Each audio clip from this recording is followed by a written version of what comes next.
Hello everyone, welcome to Khadayat education.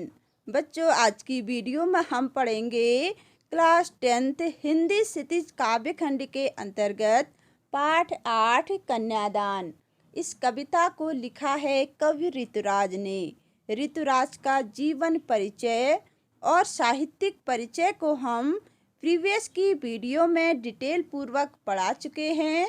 आप लोगों ने वीडियो नहीं देखी है तो ज़रूर देख लीजिए। नीचे डिस्क्रिप्शन बॉक्स में प्लेलिस्ट की लिंक दी हुई है। बच्चों, इस कविता में कवि ने भारतीय संस्कृति को उजागर करते हुए विवाह के अवसर पर बेटी का कन्यादान करते समय या उसकी विदाई करते समय एक माँ के दुख का और उसके द्वारा अपनी बेटी को उसके वैवाहिक जीवन के बारे में दी जाने वाली सीख का बड़ा ही सुंदर वर्णन किया है।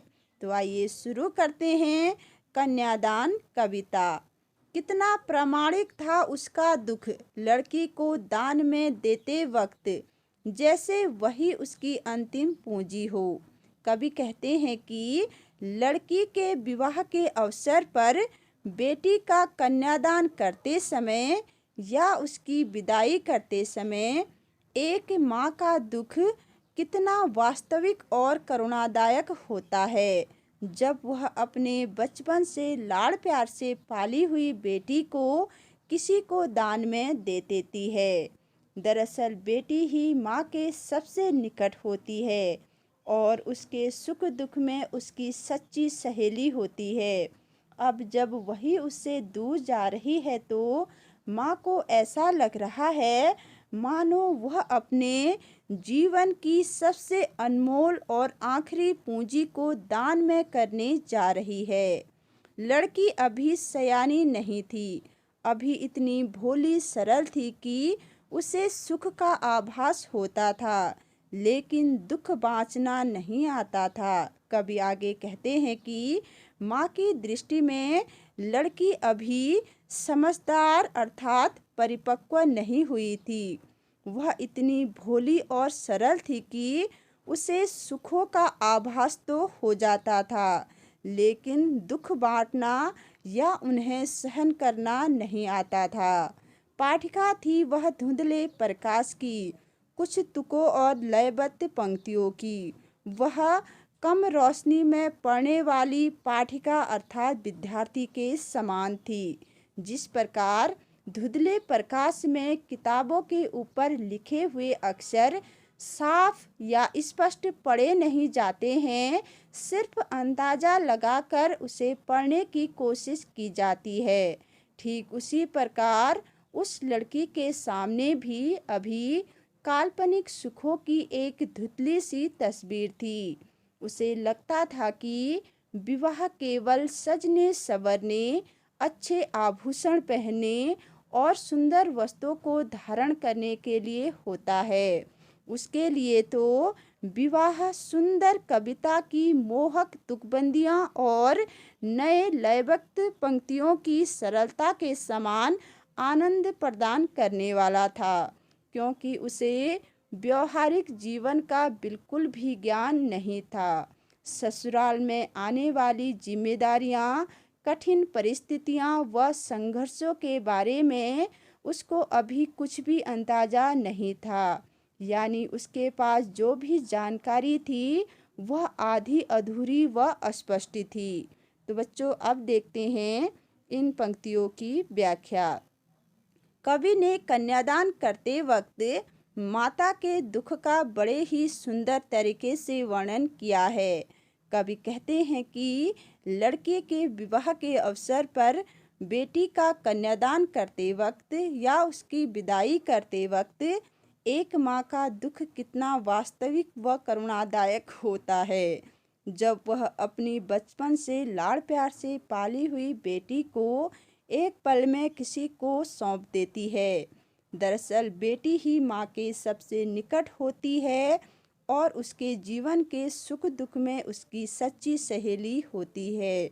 अब जब वही उससे दूर जा रही है तो माँ को ऐसा लग रहा है मानो वह अपने जीवन की सबसे अनमोल और आखिरी पूंजी को दान में करने जा रही है। माँ की दृष्टि में लड़की अभी इतनी समझदार अर्थात परिपक्व नहीं हुई थी। वह अभी इतनी भोली और सरल थी कि जीवन में आने वाले सुखों का तो अनुभव कर सकती थी, लेकिन दुखों को पढ़ना सहन करना उसे नहीं आता था। वह कम रोशनी में पड़ने वाली पाठिका के समान थी। जिस प्रकार धुंधले प्रकाश में किताबों के ऊपर लिखे हुए अक्षरों को स्पष्ट नहीं पढ़ा जाता है, सिर्फ अंदाजा लगाकर पढ़ने की कोशिश की जाती है, ठीक उसी प्रकार उस लड़की के सामने भी अभी काल्पनिक सुखों की धुंधली सी तस्वीर थी। उसे लगता था कि विवाह केवल सजने संवरने, अच्छे आभूषण व सुंदर वस्त्रों को धारण करने के लिए होता है। उसके लिए तो विवाह अभी सुंदर कविता की मोहक तुकबंदी और नए लयबद्ध पंक्तियों की सरलता के समान आनंद प्रदान करने वाला था, क्योंकि उसे व्यवहारिक जीवन का बिल्कुल भी ज्ञान नहीं था। ससुराल में आने वाली जिम्मेदारियां, कठिन परिस्थितियां व संघर्षों के बारे में उसको अभी कुछ भी अंदाजा नहीं था। यानी उसके पास जो भी जानकारी थी वह आधी अधूरी व अस्पष्ट थी। माँ ने कहा, पानी में झांककर अपने चेहरे पर मत रीझना। कन्यादान करते समय एक माँ अपनी बेटी को सीख देते हुए कहती है कि ससुराल में जाकर नदी अथवा कुएं से पानी भरते समय या दर्पण में अपने चेहरे की सुंदरता को देखकर उस पर कभी मोहित मत होना, अर्थात कभी अपनी सुंदरता पर घमंड मत करना। यदि तुमने अपनी सुंदरता पर घमंड किया तो हो सकता है कि वही नदी का जल या कुएं का जल तुम्हारी जीवन लीला समाप्त कर दे। आग रोटियां सेकने के लिए है, जलने के लिए नहीं। माँ दूसरी सीख देते हुए कहती है कि आग का प्रयोग रोटी पकाने के लिए करना, जलने या जलाने के लिए कभी मत करना। यह सीख उन मानसिकता वाले लोगों पर कटाक्ष है जो दहेज के लालच में अपनी बेटी के समान बहू को जलाकर मार देते हैं। वस्त्र और आभूषण शाब्दिक भ्रमों की तरह बंधन है स्त्री जीवन के। माँ तीसरी सीख देते हुए कहती है कि वस्त्र और आभूषणों के भ्रम जाल में कभी मत फंसना। यह सब स्त्री जीवन के बंधन हैं। इनका अधिक मोह अच्छा नहीं है, क्योंकि समाज में अभी भी ऐसे बहुत सारे लोग हैं जो आभूषणों का लालच देकर लड़कियों का गलत फायदा उठाते हैं। माँ ने कहा, लड़की होना पर लड़की जैसी दिखाई मत देना।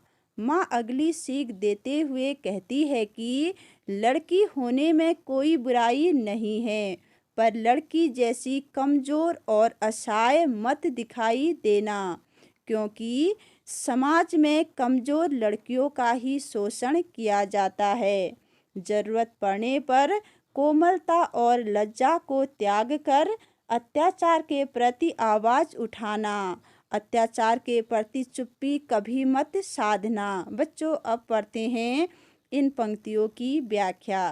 कन्यादान करते समय एक माँ अपनी बेटी को सीख देते हुए कहती है कि ससुराल में जाकर कुएं अथवा नदी में जल भरते समय या दर्पण में बनने वाले अपने चेहरे के प्रतिबिंब की सुंदरता को देखकर उस पर मत रीझना, अर्थात कभी अपनी सुंदरता पर घमंड मत करना।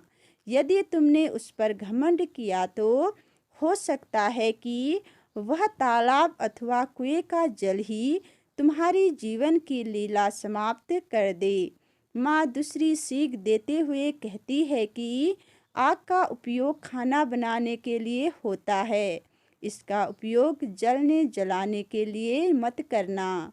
यह सीख उन मानसिकता वाले लोगों पर कटाक्ष है जो दहेज के लालच में अपनी दुल्हन को जला देते हैं। तीसरी सीख देते हुए माँ कहती है कि वस्त्र और आभूषणों के भ्रमजाल में कभी मत फंसना, अर्थात इन्हें अधिक महत्व मत देना, क्योंकि यह सब स्त्री जीवन के बंधन हैं। इनसे ज़्यादा लगाव अच्छा नहीं है। आगे माँ कहती है कि लड़की होना कोई बुराई नहीं है, परंतु लड़की जैसी कमज़ोर असहाय मत दिखना, क्योंकि समाज में कमज़ोर लड़कियों का ही शोषण किया जाता है। ज़रूरत पड़ने पर कोमलता, लज्जा आदि को छोड़कर अत्याचार के प्रति आवाज़ उठाना। तो बच्चों, कैसी लगी ये वीडियो? पसंद आए तो लाइक कीजिए, शेयर कीजिए और सब्सक्राइब करना मत भूलिए। साथ ही कविता से संबंधित कोई भी डाउट आपके मन में है तो उसे कमेंट बॉक्स में ज़रूर लिखिए। मैं पूरी कोशिश करूँगी कि आपके हर डाउट क्लियर हो सके। तो मिलते हैं अगली वीडियो में। Thank you.